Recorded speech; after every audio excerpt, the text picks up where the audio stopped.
Congressman, good to see you. Thanks for joining us today. It's good to be with you. You know, it's funny. I think one of the things that's different about this term than the first term are the people that President Trump has surrounded himself with. Not just the people that he brought in, but the people he kept away. But one of the other interesting dynamics is the role of Congress in the House. You guys are much more supportive on the team than I remember the House of Representatives being. Like, what in your, and I know you weren't there, but when you look at it now, why has that changed so much? Well, I think that primarily it's because back in 2016, there were a lot of Republicans at the time who, they weren't sure what to make of Donald Trump. They didn't think he was going to win. Let's go back in time. They didn't think he was going to win in 16. Donald Trump won. And so you come into Washington as really the new kid on the block. And then you have a lot of just interests that are been in this town a long time. Fast forward to 2024, very different party. The party is now centered around Donald Trump. People who want to come work in this administration, he's had an opportunity to think about it, know who's in, who's out when it comes to the agenda. And on Capitol Hill, the members know that standing with President Trump and his agenda is what our voters want back home. Very different party than where it was back in 16. I would argue it's a more focused party than it was in 16.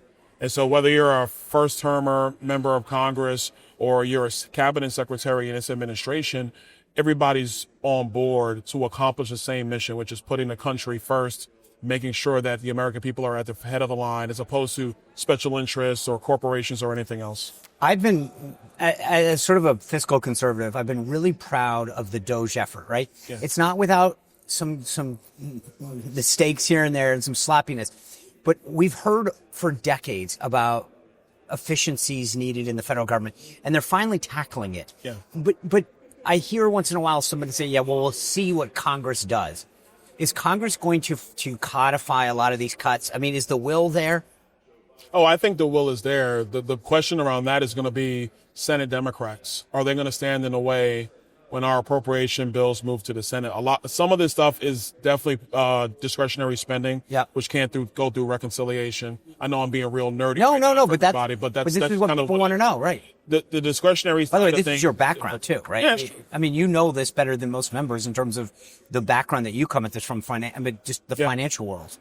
But I mean, in mandatory spending and budget reconciliation, we can actually encapsulate a lot of this stuff. Right. Some of the stuff is already kind of moving around Capitol Hill right now about, well, we can grab this, we can grab that and get that out of there.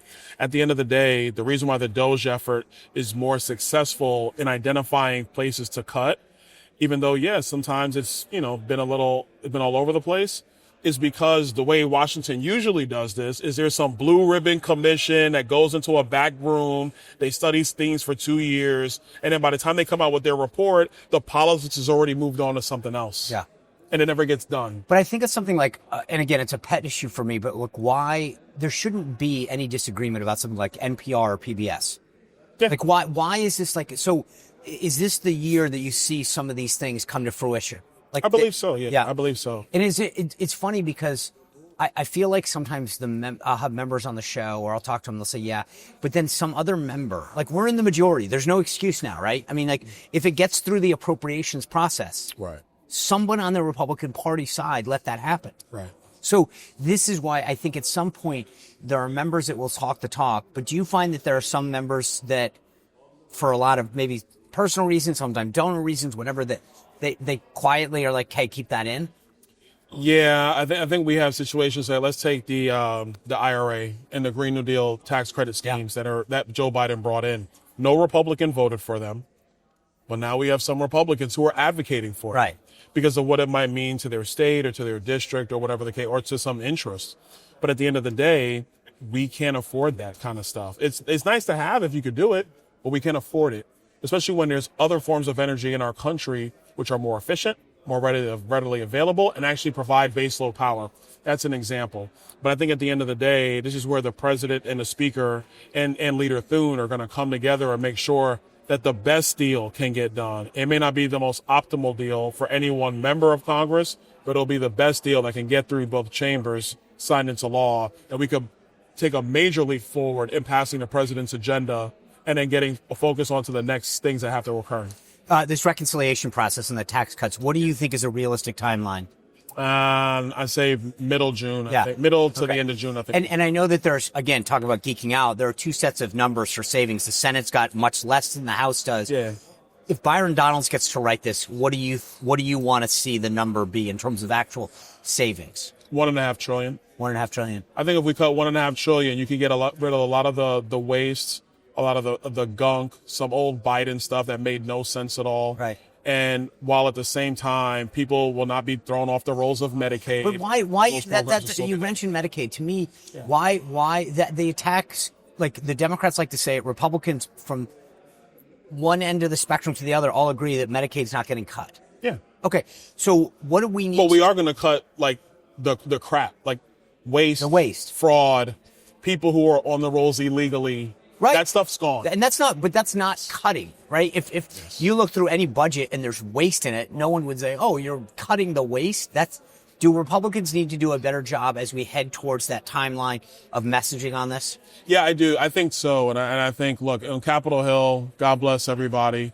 But this is the time where you send out your 10 best horses to go get the job done. You know what I mean? Like you gotta give me the 10 best horses. Oh, on Capitol Hill? Yeah. Oh, Ted, Mike Lee, Beth Van Dyne out of Texas. Yeah. She's excellent, really, really good.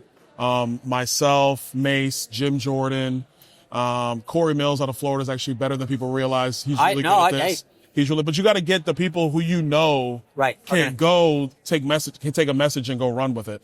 And I think that's what we got to do. Last thing for you. Donald Trump celebrating 100 days in office.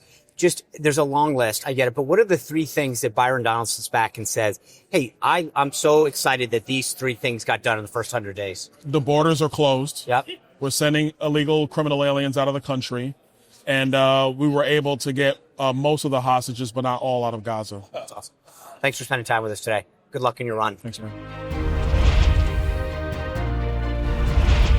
Well, if you enjoyed this content, make sure to like this video, subscribe, and click the notification bell to get more.